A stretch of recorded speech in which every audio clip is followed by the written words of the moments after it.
My name is Megan Collins.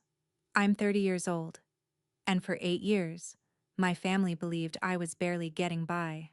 Then, 3 days before my sister's wedding, my mother called and offered me $500 to stay away. "It's better if you don't come," she said. "His family is very polished. We don't need anyone asking uncomfortable questions about what you do for a living." I stared at the acquisition agreement open on my laptop. On page 1 was the name of the company my investment team had spent 4 months negotiating to buy, the groom's company. My mother kept talking. She said my sister had worked too hard to marry into that kind of family, and didn't need her struggling younger sister showing up in an old car or making everyone uncomfortable. Then she said something that almost made me laugh. "Take the $500. Buy yourself something nice. Just give your sister one day where she doesn't have to explain you." For 8 years, I had allowed them to believe almost everything they wanted. They thought my modest apartment meant failure, my old sedan meant I had no money, and the consulting work I mentioned barely paid my bills. What they didn't know was that I founded Beacon Tech. They didn't know it had grown into one of the most aggressive private technology groups in the Northeast. And they definitely didn't know that on Monday morning, I would decide whether hundreds of millions of dollars changed hands for the company belonging to the family they considered too polished for me. "I'll think about it," I told my mother. But I already knew I was going. The only question was what would happen when someone at that wedding finally recognized me. Before I tell you what happened when the groom learned who I really was, and why my sister's perfect wedding suddenly became the most uncomfortable room in New England, tell me, what time is it where you are right now, and where are you watching from? I want to see how far this story travels. I didn't hide my success because I was ashamed. I started because the first time my family discovered I was doing well, they treated my bank account like a group project. 8 years earlier, Beacon Tech was 4 engineers, 2 folding tables, a rented office above a printing shop, and enough cash to survive 6 months. I had just closed our first serious contract when I made the mistake of mentioning the number at dinner. Within 2 weeks, one relative needed help buying a car, another wanted me to fund a business idea, and my mother suggested I pay for family vacations because I was the independent one. My older sister laughed when I resisted. "Relax, Megan. It's not like you're building Microsoft." That sentence taught me something. They didn't want to understand what I was building. They wanted my success to fit the role they had already assigned me. So I stopped explaining. When Beacon raised funding, I said work was steady. When we opened another office, I said I was consulting.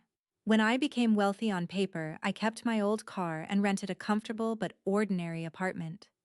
Eventually, they completed the story themselves. My sister became the successful daughter. I became Megan, the strange younger sibling who never quite figured things out. At first, the arrangement was useful. Nobody asked for investments or attached themselves to my career. But once people decide you're beneath them, they start saying things they would never say if they knew you had power.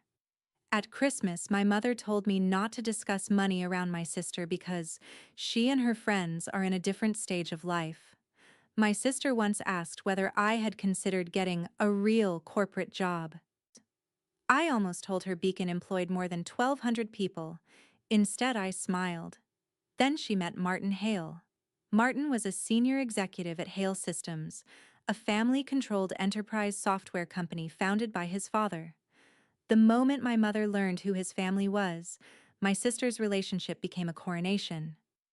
Every dinner turned into Martin's education, connections, career, and family money. My mother even asked me not to mention my apartment around them because she didn't want Hale's family thinking we had financial problems. The irony became ridiculous 6 months before the wedding when Beacon's corporate development team identified Hale Systems as an acquisition target. Hale had strong software and loyal customers, but weak management processes, aging infrastructure, and shareholders looking for liquidity. Beacon could integrate Hale's technology and significantly expand one of our most profitable divisions. I didn't choose the company because of Martin. In fact, I nearly rejected the opportunity because of him. Then my general counsel reminded me that personal discomfort wasn't a reason to walk away from a sound acquisition. So I stepped away from several early negotiations while our bankers and attorneys worked through a Beacon-owned acquisition entity. Hale's executives knew a strategic buyer was negotiating, but only a small group knew who ultimately controlled it. Martin apparently wasn't among them.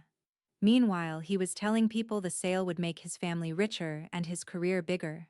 Neither he nor my sister realized the woman they considered too embarrassing for the wedding had final approval over the transaction.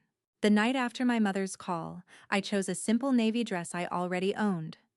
I wasn't interested in diamonds or arriving in a chauffeured car. That would have meant accepting their definition of success. Then I printed one document and put it inside a black leather folder. A governance memorandum listing the executives Beacon intended to retain after the acquisition. Martin's name wasn't there. If your family only respects status, I wondered, what happens when the person they humiliated controls the status they worship? On the morning of the wedding, my mother sent 3 messages before 8 o'clock.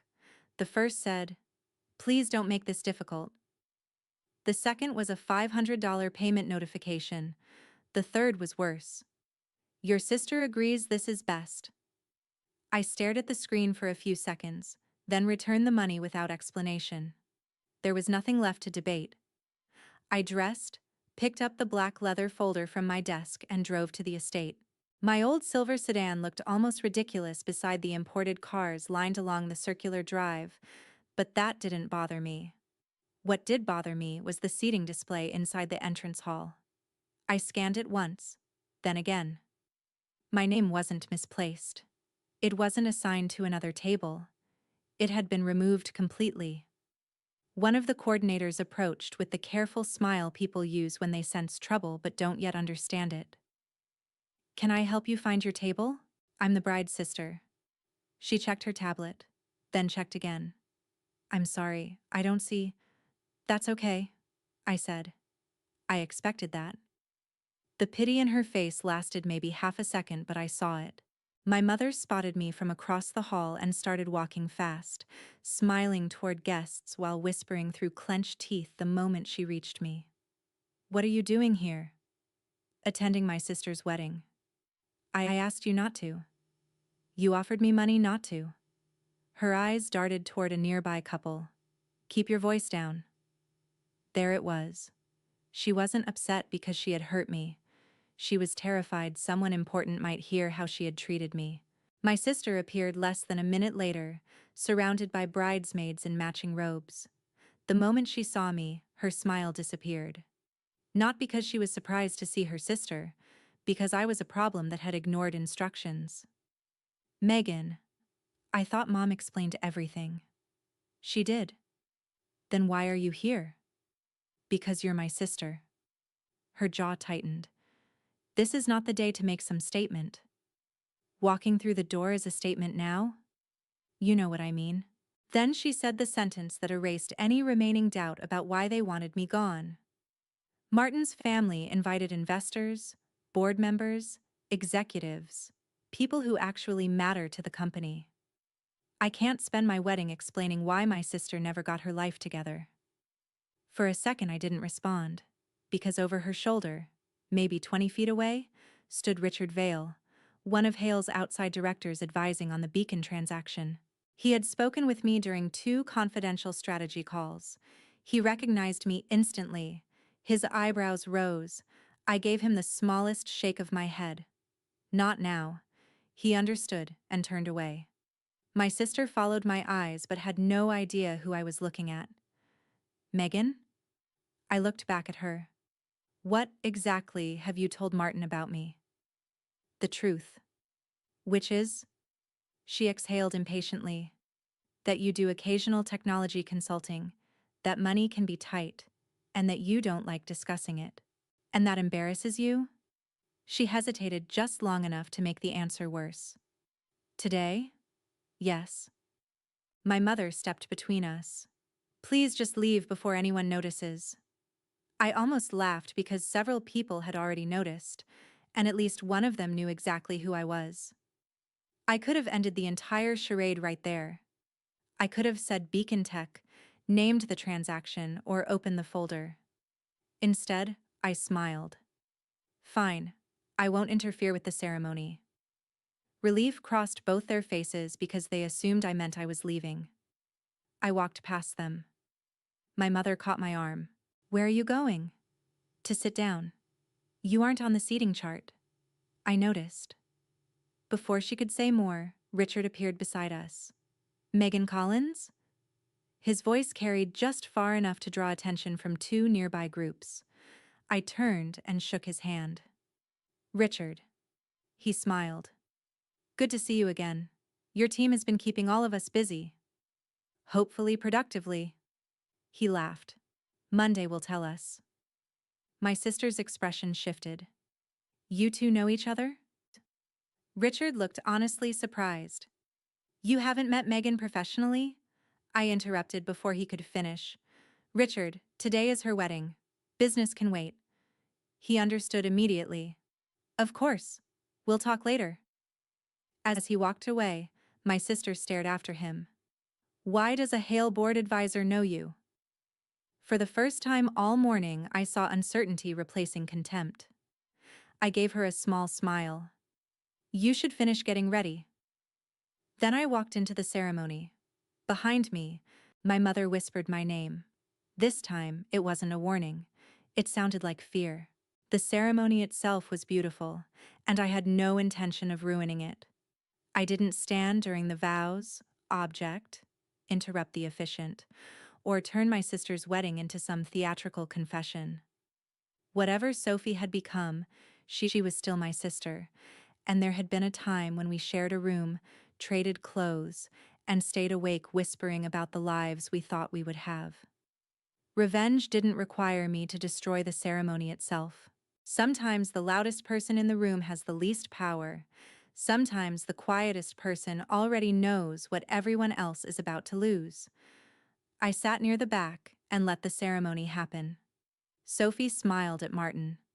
Martin looked genuinely happy.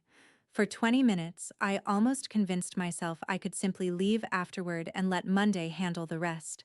The reception changed that. Martin found me during cocktails and walked over with an easy smile. Megan, right? That's me. I'm glad you came. Sophie told me you work around tech too. Around tech? I nearly smiled. Something like that. What area? Enterprise platforms? Infrastructure? Acquisitions when necessary. The last word made his expression flicker. Acquisitions? Sometimes. He opened his mouth to ask more, but his father called him away to greet an older couple. I watched him go and wondered how a man whose company had been under diligence for months could stand 6 feet from the buyer's founder without knowing it. After dinner, a large presentation screen lit up behind the head table.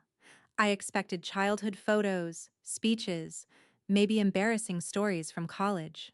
Instead, Martin's father stood and gave a polished toast about two families entering an extraordinary new chapter.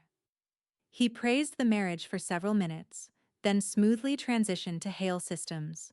Because the deal was still confidential, he never named Beacon, but anyone connected to the business understood exactly what he meant. He talked about a major strategic transaction nearing completion, new capital, new growth, stronger market reach, and a future that would honor the Hale legacy. Several executives applauded, then he lifted his glass toward Martin. And I'm particularly proud that my son will help lead Hale into its next era. That sentence pulled my attention completely away from the champagne in front of me. According to Beacon's integration plan, Martin would not lead Hale into its next era. He was competent, personable, and clearly ambitious, but our diligence team had raised multiple concerns about executive judgment. He had bypassed procurement procedures, promised features without engineering approval, pressured commercial teams toward weak margin deals, and repeatedly treated internal controls as obstacles rather than safeguards. None of it was criminal. None of it made him a villain. But it was enough that Beacon's recommendation placed him in a 6-month transition role with no permanent executive authority. Apparently, someone had told the Hale family something else. Martin took the microphone next, relaxed and confident. He thanked his father, thanked Sophie, then started talking about the acquisition as if the outcome were already settled. He said the buyer had shown strong interest in preserving the Hale identity. That was wrong. Beacon planned to phase out the brand within 18 months. He said most senior leadership would remain unchanged. Also wrong. Several positions were scheduled for consolidation. Then he smiled and said, "I expect I'll be spending a lot more time with their senior leadership after closing." Across the room, Richard Vale looked directly at me. I held his gaze. Now we both understood the same thing. Someone inside Hale had been selling the family an optimistic version of the deal, either to protect morale or preserve status. Monday's board vote would determine whether the sellers accepted Beacon's integration conditions. Yet Martin was speaking as though his future title had already been promised. My mother came to my table after the toast, visibly pleased by everything she had heard. She leaned toward me. "You see what I meant? These people are moving in serious circles. Please don't start talking about your little consulting projects tonight." I looked at her for several seconds. "Do you know which company is buying Hale?" "No, it's confidential." "Do you know what happens to Martin after the sale?" She frowned. "He'll run a major division." "Who told you that?" "Sophie." "And who told Sophie?" "Martin, obviously." I looked toward the groom. He was standing beneath a screen celebrating a future Beacon had never approved. My mother misunderstood my silence and softened her voice in the most insulting way possible. "I know it must be difficult watching your sister move forward while you're still figuring things out." That was the moment everything clicked. My family didn't simply think I was unsuccessful. They needed me to remain unsuccessful because it stabilized the story they had told about themselves for years. Sophie was the polished daughter who chose well. I was the one who never quite figured life out. My mother got to pity me while taking pride in Sophie. If I told them the truth privately, they would rewrite history within minutes. They would claim they had always known I was talented. They would ask why I had lied. They might even act wounded that I had excluded them. I decided that I wasn't going to give them that opportunity. I wouldn't announce who I was. I wouldn't make a speech. I would let somebody from the world they respected say it for me. Less than 10 minutes later, Martin's father excused himself from a group of executives, looked directly toward my table, and started walking toward me. "Megan Collins." Martin's father said my name slowly, like someone putting the final piece into a puzzle. I stood. We had spoken twice by video conference during late-stage negotiations, but we had never met face-to-face. He shook my hand firmly. "I had no idea you were Sophie's sister." Apparently neither did most people here. His expression shifted as though he wasn't sure whether I was joking. Before he could ask what I meant, Sophie appeared beside us. "There you are," she said brightly to him, then looked at me. "I hope Megan hasn't cornered you with work talk." He turned toward her. "Cornered me?" My mother joined us almost immediately, perhaps sensing the conversation had become important. She gave a nervous little laugh. "Megan gets enthusiastic about technology. She does some freelance consulting." Silence. Martin's father looked at me, then at my mother, then back at me. "Freelance consulting?" Sophie smiled as if clarifying something obvious. "Yes." He cleared his throat. "I see." His discomfort was so visible that even my mother finally noticed. Then he said, "Megan founded Beacon Tech." Sophie stopped moving. My mother blinked twice. Nobody spoke. He continued, apparently assuming they already understood the significance. "She's Beacon's founder and controlling shareholder." Sophie gave one short, breathless laugh. "What?" I said nothing. Martin's father looked increasingly uncomfortable. "Megan is leading the group acquiring Hale." The sentence traveled farther than any shout could have. A man at the next table turned his head. Two executives stopped their conversation. My mother stared at me as if the room had changed shape. Then Martin approached. "What's going on?" His father looked at me. Martin followed his gaze, and I watched recognition arrive piece by piece. Enterprise platforms, acquisitions. Richard greeting me. Monday. The confidential signature on several documents. "You're M. Collins?" he asked slowly. "Yes." "Your beacon?" I founded it. His champagne glass lowered an inch. Then another. Sophie stared at me. "That doesn't make sense." "Which part?" "You live in a rented apartment." "Yes." "You drive that awful silver car." "It runs." "You told us you consulted." "I do." "For your own company?" "Among other things." My mother finally found her voice. "You've been lying to us." There it was. Exactly as I had predicted. Not congratulations. Not pride. Not even curiosity. Accusation.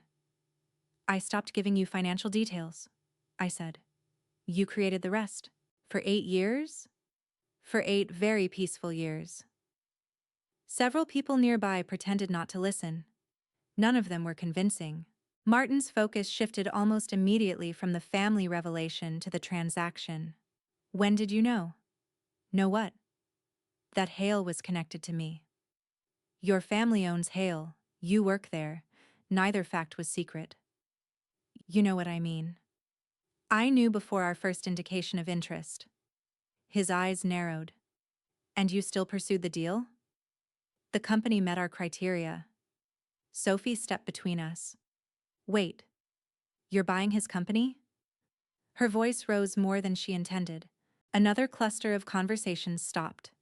I could almost watch the realization move outward across the ballroom. The sister they had removed from the seating chart because she wasn't polished enough for the groom's family controlled the buyer negotiating to acquire that family's company. My mother grabbed my arm. "You planned this." I removed her hand carefully. "Planned what?" "This humiliation. You called me 3 days ago. Our acquisition process began 4 months ago." Sophie's face flushed. "So this is revenge? You came here to make me look stupid?" "No." "Then why didn't you tell me?" "Because you didn't ask who I was." "You told me who I was." She opened her mouth but nothing came out. Martin interrupted. "What happens Monday?" His father immediately said, "Martin, this is not the time."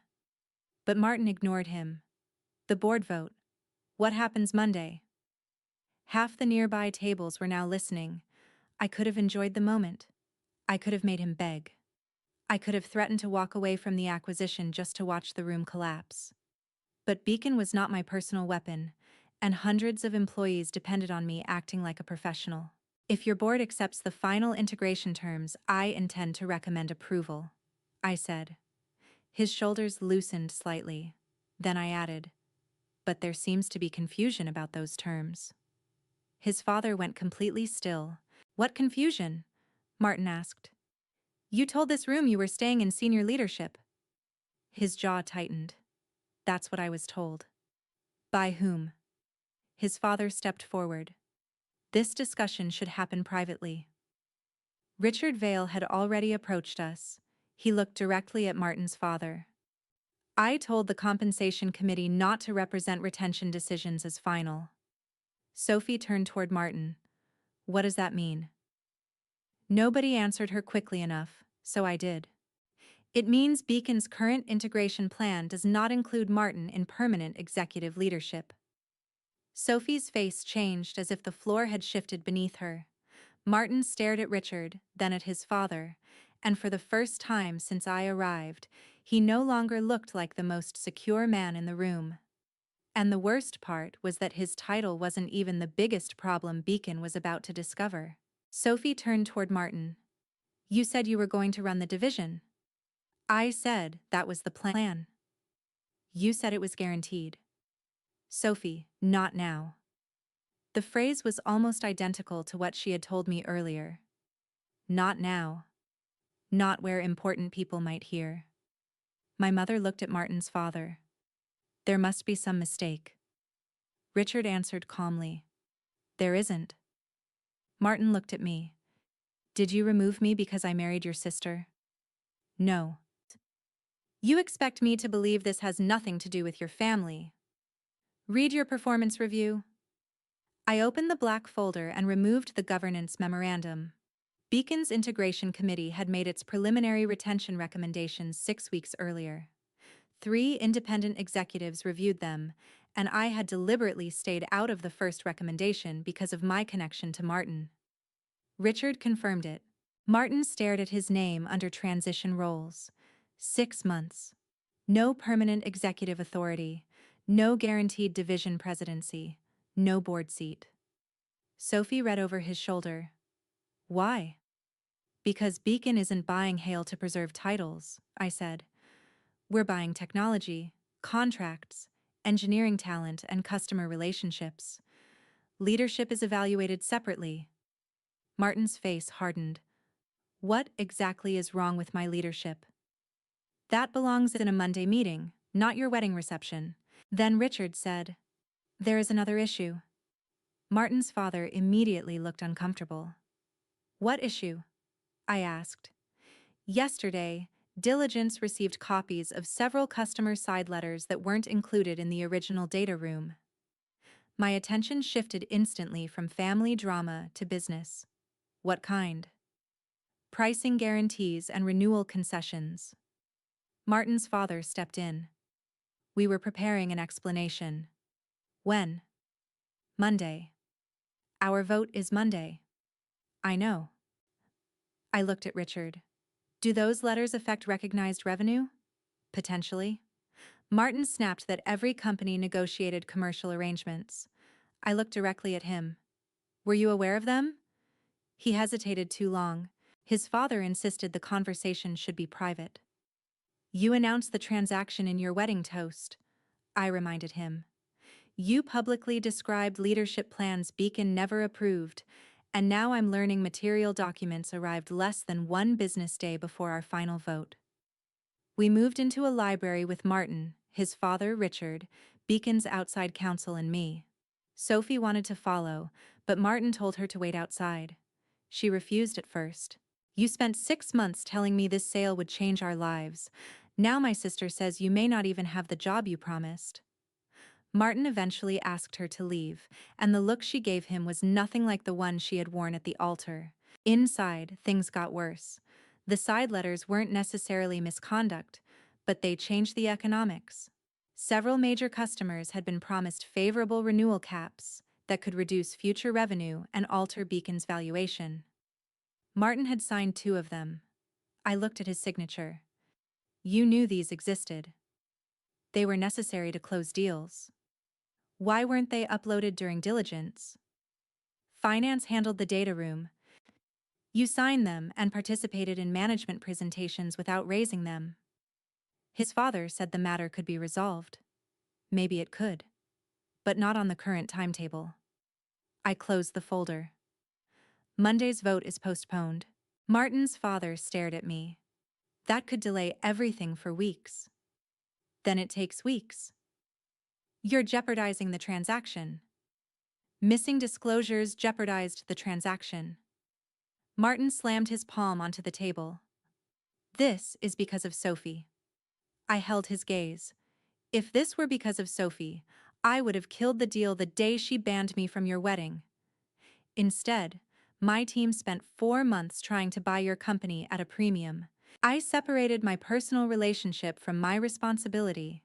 You should have done the same with your sales targets. That was the first moment he looked truly defeated. When we returned to the ballroom, the music had stopped, and nearly everyone knew something was wrong. Sophie stood beside my mother. Martin's father said quietly, "The transaction has been delayed." My mother turned on me. "What did you do?" I looked at her. Exactly what you told everyone I couldn't do. My job. The reception never recovered. The band eventually started again. Drinks circulated and the photographer tried to organize another round of pictures, but executives whispered in corners. Board members checked their phones, and Sophie stopped smiling. My mother followed me into the hallway. "Megan, stop." I turned. Her first question was, "How much are you worth?" Of everything she could have asked, that was what mattered. I laughed. "I'm not answering that. You let us believe you were struggling. You enjoyed believing I was struggling." She protested, but I cut her off. "You offered me $500 to disappear from my sister's wedding because you thought wealthy strangers might judge you for having a daughter who wasn't successful enough." I was protecting Sophie. From what? My car? She lowered her voice. "Appearances matter." "Yes," I said. "I learned that tonight." She insisted everything could have been avoided if I had simply told them. "Somehow, your behavior is my responsibility because I didn't give you information you never earned. I'm your mother. That entitled you to basic respect. It didn't entitle you to my balance sheet." Sophie appeared and asked to speak to me alone. When our mother left, she stared at me. "Were you going to tell me before you bought the company?" "No." "You don't think that affects my marriage? Did you marry Martin because you love him, or because you thought he was about to become a major executive?" Her face hardened. "That's disgusting." "Then the acquisition shouldn't change your marriage." She looked away. "You made me look like an idiot," she said. "I arrived at your wedding. You did the rest." "You knew Richard might recognize you." "Yes." "You wanted this." I considered denying it, then chose the truth. "Part of me wanted you to find out in front of everyone." "Why?" "Because privately, you would have found a way to minimize it. You would have said I got lucky, Mom would have blamed me for hiding it, and someone would have moved the finish line again. I spent my life watching this family redefine success whenever I got close to it. I wanted one moment nobody could rewrite." Sophie called that cruel. "Banning your sister from your wedding because her supposed income embarrasses you is cruel." "What happens to Martin?" she asked. "The same thing that would happen if I weren't your sister. Our review continues. If the acquisition survives diligence, he'll probably get a transition role. Permanent leadership depends on the integration committee." "And if the deal fails?" "Hale stays with its owners or finds another buyer." She studied me. "You can really separate this from us?" "I have to. 1,200 Beacon employees don't exist so I can settle family arguments." That hurt her more than anything else because it exposed the difference between attention and responsibility. When she asked why I had faked being poor, I corrected her. "I didn't exactly fake poverty. I stopped correcting you." She frowned. "The apartment? I liked it. The car? Paid off and reliable. The clothes? I don't care about labels.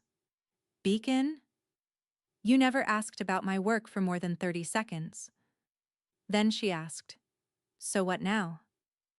Years earlier, I would have accepted a quick apology and hugged her because I wanted harmony. Not anymore. "Now you go back to your husband, and I go home. That's it? For tonight?" People who hurt you often want instant forgiveness because consequences make them uncomfortable. I had spent enough years carrying everyone else's discomfort. On Monday morning, Beacon's board did not vote on the Hale acquisition. For 3 weeks, our teams reviewed the major customer contracts. The numbers were worse than Hale had originally represented, though not disastrous. Beacon reduced its valuation by roughly 14% and demanded stronger protections. Hale's shareholders could reject the new offer or accept less money. They accepted. Martin's father lost millions compared with the original transaction, not because I punished him, but because incomplete disclosure has a price. Martin received a 6-month transition contract. He did not become division president and did not receive a board seat. 4 months later, he left Beacon for another software company. Sophie stayed married to him. Apparently, once the fantasy of becoming corporate royalty disappeared, they had to discover whether they actually liked each other. My relationship with Sophie changed more slowly. She called several times during the first month. I answered twice, Not because I wanted permanent revenge, but because access to me was no longer automatic. 6 weeks later, she finally apologized without excuses. She admitted she had liked having a younger sister she could feel superior to. That mattered more than tears. I didn't forgive her instantly. I told her we could rebuild only if her actions matched her words. Slowly, they did. My mother was different. For months, she tried to turn my success into family prestige, telling relatives she had always known Megan would do something extraordinary. At a charity dinner, she introduced me as our technology genius. I corrected her in front of the woman she was speaking to. My mother asked me not to attend my sister's wedding because she thought I was unsuccessful. She never introduced me that way again. Almost a year later, my old silver sedan finally died. I replaced it with a practical electric SUV. My mother saw it and smiled. Finally, something that looked successful. I handed her the keys for a moment, then said, "It cost less than the car I bought our chief operating officer." Her smile disappeared. I took the keys back. Some people never change completely. You simply learn how much access they deserve. I spent 8 years believing secrecy protected me from my family. It didn't. Boundaries did. I didn't win because my sister was embarrassed in front of 200 guests. I didn't win because my mother discovered the daughter she pitied had more money than everyone at her table. And I didn't win because Martin's family learned I controlled the company buying theirs. I won when they finally understood that their approval had no influence over the life I had built. They thought I had been hiding because I was weak. In reality, I had spent 8 years learning how to live without their permission. And once they finally understood that, $500 seemed like a very small price for them to have offered me to disappear. Thank you for watching and supporting our channel. Everything in this story is fictional and created only for entertainment, education, and reflection. We hope you reminds you that when someone repeatedly disappoints you, your hope can become the thing that keeps you trapped. Sometimes healing begins when you stop waiting for a version of them that never truly arrives.